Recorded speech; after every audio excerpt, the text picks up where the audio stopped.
여호와께서 또 내게 이르시되, 인자야, 네가 오홀라와 오홀리바를 심판하려느냐? 그러면 그 가증한 일을 그들에게 말하라.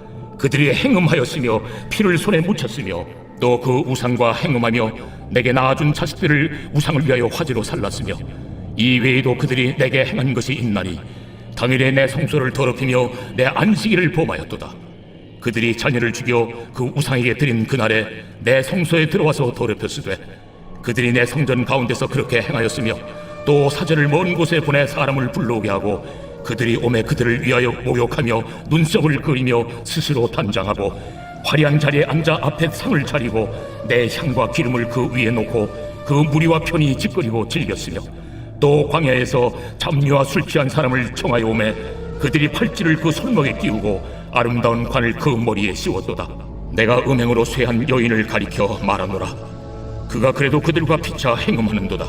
그들이 그에게 나오기를 기생에게 나옴같이 음란한 여인 오홀라와 오홀리바에게 나왔은즉 의인이 간통한 여자들을 재판함같이 재판하며 피를 흘린 여인을 재판함같이 재판하리니 그들은 간통한 여자들이요 또 피가 그 손에 묻었습니다. 주 여호와께서 이같이 말씀하셨느니라. 그들에게 무리를 올려보내 그들이 공포와 약탈을 당하게 하라. 무리가 그들을 돌로 치며 칼로 죽이고 그 자녀도 죽이며 그 집들을 불사르리라. 이같이 내가 이 땅에서 음란을 그치게 한즉 모든 여인이 정신이 깨어 너희 음행을 본받지 아니하리라. 그들이 너희 음란으로 너희에게 보응한즉 너희가 모든 우상을 위하던 죄를 담당할지라. 내가 주 여호와인 줄을 너희가 알리라. 에스겔 23장은 계속해서 남유다를 책망하는 내용이 이어집니다. 오늘 본문에 나오는 내용에 의하면 그들이 성소를 더럽히고 안식일을 범하였다라고 합니다.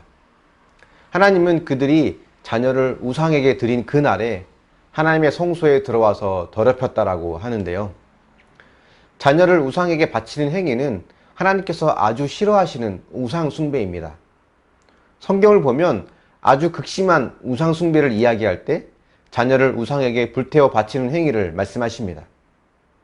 자신의 가장 소중한 존재까지도 우상에게 바치는 것으로 우상에게 자신의 모든 것을 드리는 행위이기 때문에 하나님은 매우 싫어하십니다.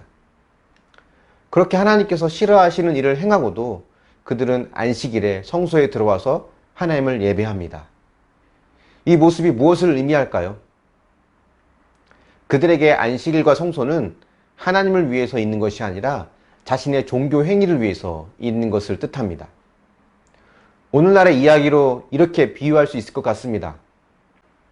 주일에 예배드리는 사람이기 때문에 나는 하나님을 믿는 사람이라고 생각하면서 가족과 자녀들의 성공과 출세를 위해서라면, 또 세상에서 인정받고 성공할 수 있기 위해서라면 온갖 불법과 편법을 행하는 세상 사람들의 모습과 전혀 다르지 않는 똑같은 삶의 방식으로 사는 모습, 바로 그런 모습 아닐까요? 하나님을 노하게 하는 것, 하나님의 심판을 가져오는 것은 하나님을 버리고 다른 신을 섬겼기 때문이 아닙니다. 하나님을 섬기면서 동시에 다른 것을 겸하여 섬기기 때문입니다. 하나님은 우리의 전부가 되길 원하시지 우리의 일부가 되길 원하시지 않습니다. 우리를 위해 전부를 주신 그 사랑으로 우리를 사랑하시는 주님은 우리가 주님을 그렇게 사랑하기를 또 원하십니다. 이스라엘의 모습을 보면 우리의 모습을 보는 것 같습니다. 사람들을 먼 곳에서 불러와 그들과 행음하는 오홀리바의 모습을 통해 우리가 세상의 즐거움의 마음을 빼앗기는 그런 우리 자신의 모습을 보게 됩니다.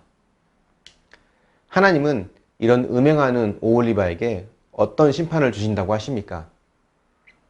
그들에게 무리를 올려보내 그들이 공포와 약탈을 당하게 하신다고 하죠. 또 그들을 돌로 치며 칼로 죽이고 그 자녀도 죽이고 그 집을 불사르겠다라고 하십니다. 정말 철저한 심판이죠. 근데 하나님께서 왜 이렇게까지 심판을 하실까요? 우상 숭배한 모습에 화가 나서 그러실까요? 그렇지 않습니다. 이렇게 하지 않으면 우상 숭배라고 하는 죄를 버리지 못하기 때문입니다. 49절에 의하면 그들이 너희 음란으로 너에게 보응한즉 너희가 모든 우상을 위하던 죄를 담당한지라. 내가 주 여호와인 줄 너희가 알리라 하시느니라 라고 합니다. 이렇게 형벌을 받아야 너희는 내가 누구인지 알고 돌이킬 것이기 때문이라는 거죠. 우리의 죄와 욕심이 얼마나 집요하고 악한지를 알아야 합니다. 혹시 지금 불같은 사건을 겪고 있다면 그것은 하나님께서 내 안에 더러운 죄와 욕심을 끊어내시기 위한 하나님의 사랑일 수 있음을 인정해야 합니다. 이런 혹독한 심판과 형벌을 피할 길은 내가 먼저 회개하고 돌이키는 것입니다. 그래서 우리가 말씀을 통해 나를 객관적으로 보고 하나님께 돌이키려고 하는 적용하며 사는 삶, 이것이 중요한 것입니다. 이런 회개와 돌이킴으로 하나님을 기쁘시게 하는 저와 여러분이 되기를 축원합니다. 묵상해 보십시오. 일상 속에서 우상을 섬기며 주일에는 예배를 드리는 모습은 없습니까?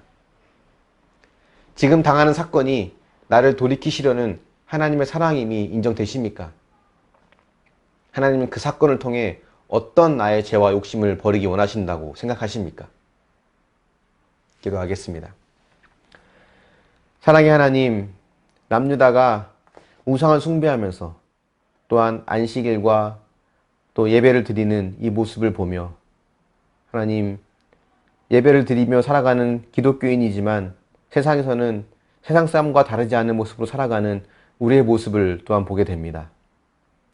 하나님, 진정 믿음이라고 하는 것이 종교적 행위에 머무는 것이 아니라 일상에서 하나님의 말씀과 뜻대로 순종하는 것임을 우리가 믿습니다. 그러한 삶을 살아갈 수 있도록 도우시고 인도하여 주시옵소서. 혹독한 심판과 처절한 그 대가를 통해 죄를 끊어내게 하시고자 하는 하나님의 은혜와 사랑의 손길이 있음을 믿습니다. 혹 우리가 이해할 수 없는 아픔과 고통을 겪는다 할지라도 그 속에 하나님의 어떠한 사랑의 메시지가 있는지를 살펴보며 내가 돌이키고 회개할 것이 무엇인지를 생각하며 하나님 편의 선언자가 될 수 있도록 인도하여 주시옵소서. 하지만 먼저 그러한 심판과 또 대가를 치르기 전에 먼저 말씀을 통해 깨닫고 돌이키는 지혜로운 자가 되어지길 원합니다. 그러한 지혜와 믿음을 우리에게 허락해 주셔서 하나님께서 기뻐하시는 참된 믿음의 사람이 되어질 수 있도록 인도하여 주시옵소서. 감사드리며 예수님의 이름으로 기도합니다. 아멘.